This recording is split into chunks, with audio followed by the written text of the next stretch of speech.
Have you ever found yourself reading a story of survival in the wilderness, and possibly the main character finds themselves all alone out in the woods without any provisions? You might be wondering to yourself, how are they going to make it? How will they survive? Or maybe you begin to imagine yourself in that very same situation, and you wonder, how would you be able to survive? Well, today we're going to show you one of the many edibles that can be found out in the woods which will help you to survive. Now, it's certainly nothing that's going to be readily available on any menu, but it is something that'll keep you going through the next day and hopefully help you make it out of the wilderness. So stay tuned as we continue along with our new series, Survival on the Wild Frontier.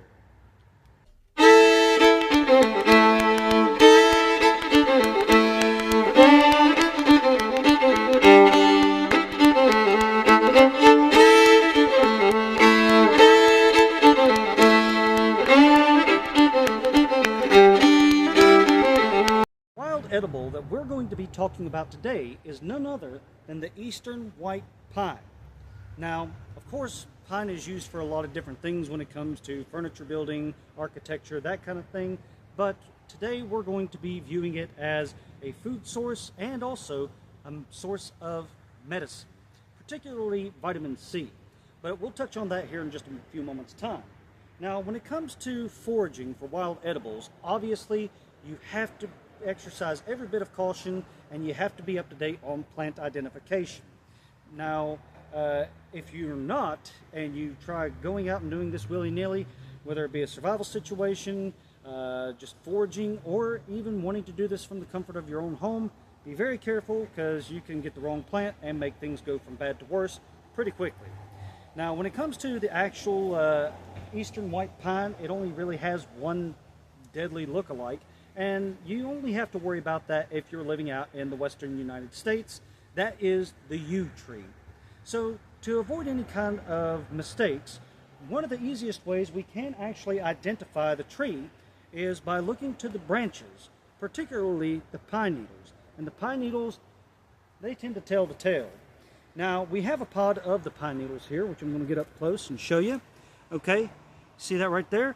Now, you might be wondering, how in the world does this really help? Well, it's very simple. When it comes down to identifying it, you need to remember how many letters are in the word white. And there's 5 of them. W-H-I-T-E. So, if you've got 5 letters in the word white, and you have, let's count them out here, 1, 2, 3, 4, and 5 pine needles from the pod that you pulled off the branch, then you're in pretty good territory. Another way, of course, that you could also identify the tree is by looking at the bark. Now, this is important to know because when the trees are younger, it's like saplings, their bark is going to be a lot smoother than, say, a loblolly pine. But as it does get older, like this monster behind me, we actually see that the bark does, of course, get a little bit more jagged and has almost kind of a jigsaw puzzle type look to it.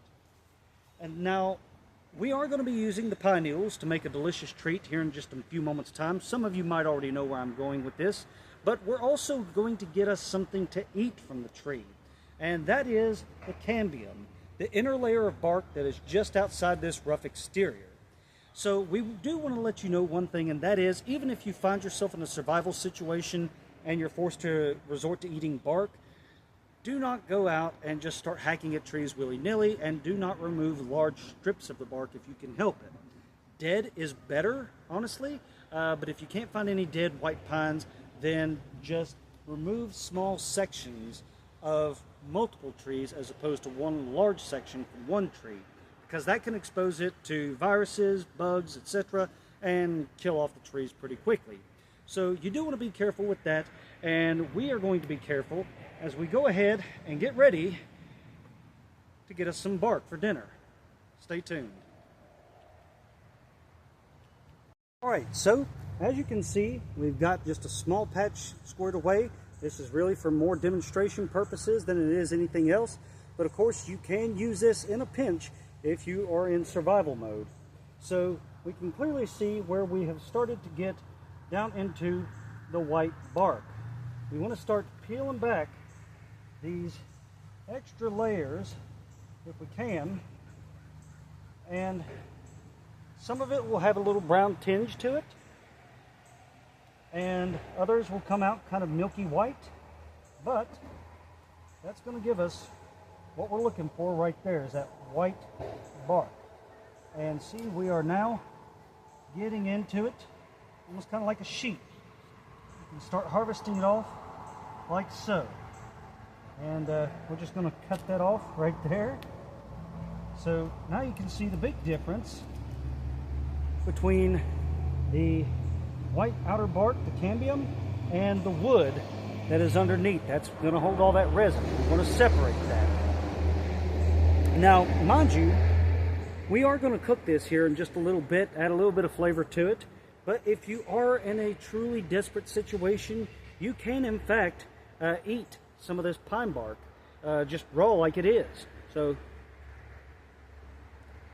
there you have it. Definitely not the greatest anything, but if it keeps me from starving to death, I'll go ahead and take it. So, it does have a very strong taste because, well, it is pine bark, not gourmet dining, but I'm sure that once we get back to camp, we'll be able to doctor it up just a little bit more, make it a touch more appetizing. But in the meantime, I'm going to go ahead, finish harvesting up the rest of this little patch of bark here, and we'll join you guys back at the camp to see what we're going to cook up.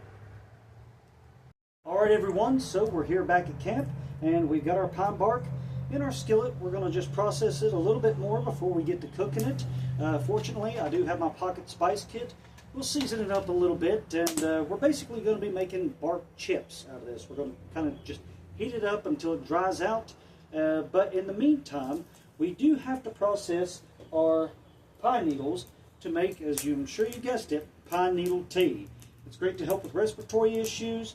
It can also be used as an antiseptic wash, and it is a great source of vitamin C. Now, we have over here my little tin cup. That is going to be, well, it's already on the fire, so I can see steam starting to roll out of it. That's what we're going to steep our pine needles in. And we'll show you, as the tea gets closer, what color in the pine needles you need to look for to let you know that it's done. But one thing that is important when you are processing the pine needles is there are these little pods at the bottom, and you want to remove those before you put the needles in your tea. Otherwise, it will result in kind of a bitter, unpleasant taste. So, following up here in just a moment or two, we are going to go ahead and get everything cooking and steeping, and we'll join you guys for at the end for the final taste test and parting thoughts. All right, folks, so we now have our pine needles inside of the tin mug here. They're steeping quite nicely, and if you notice, they are starting to get a lighter shade of green in color. That means that any vitamin C and nutrients that are in the pine needles are being leached into what is becoming our tea. Also over here, of course, we have our pine bark, our cambium, which is just going nice and gently with the heat. It's drying out. Again, we're going to be kind of making bark chips. And once we're done, some of these look like they're about done. But once we're done, we're going to add just a touch of salt and maybe even a pinch of cayenne pepper to the bark chips, give them a little zing. But once they're done, we'll join back together to show you our frontier meal. Alright, everyone, so our pine needle tea has brewed. Our bark chips are all done. We season them with a little salt and pepper. So now it's time for the taste test. Now, I've made pine needle tea before, but I typically prefer to have it with a little bit of honey. We don't have that in a survival situation unless we're incredibly lucky. So it's literally just about a cup of water with a good-sized handful of pine needles in it, and that's pretty much it. But first and foremost, we are going to try our bark chips. Let me find a good-looking one here. Here we go. So, a little bit of salt, a little bit of cayenne pepper. Let's try it out.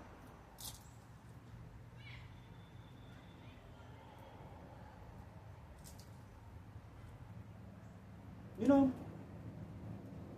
not terribly bad. Honestly, I think that if I was to go out and do a primitive encampment, what would make these better is actually bringing along a little bit of hog lard. That would be great. And I think with that, giving something for the seasonings to really kind of stick to, it would be passable as a pretty decent primitive chip. So we've got that, and of course I made extras so my wife can try it. Just kidding. I know for a fact she probably won't like this.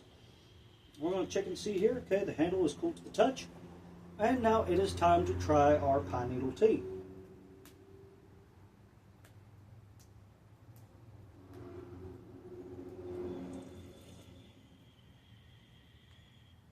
Yeah, I mean, hey.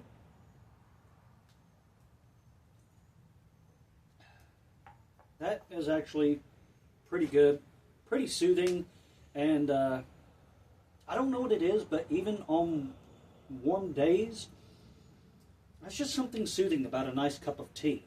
And this one here is very, very healthy, to say the least. But folks, that being said, that kind of goes ahead and gets us to the end of the video. We thoroughly hope you've enjoyed it, and we want to thank you so much for coming along. Hopefully you've learned something new. Now, if you want to do this for a primitive encampment or just for the fun of it, try it out, go ahead and do so. But we hope that you never find yourself in a situation where knowledge such as this would be the difference between life and death. But nonetheless, if you do happen to find yourself in a survival situation, at least now you know a few more skills than you did before to possibly help you get through the day. Well, with that being said, ladies and gentlemen, of course we've got some more episodes coming along for our new series, Survival on the Wild Frontier, and we hope you'll join in for each and every one of them.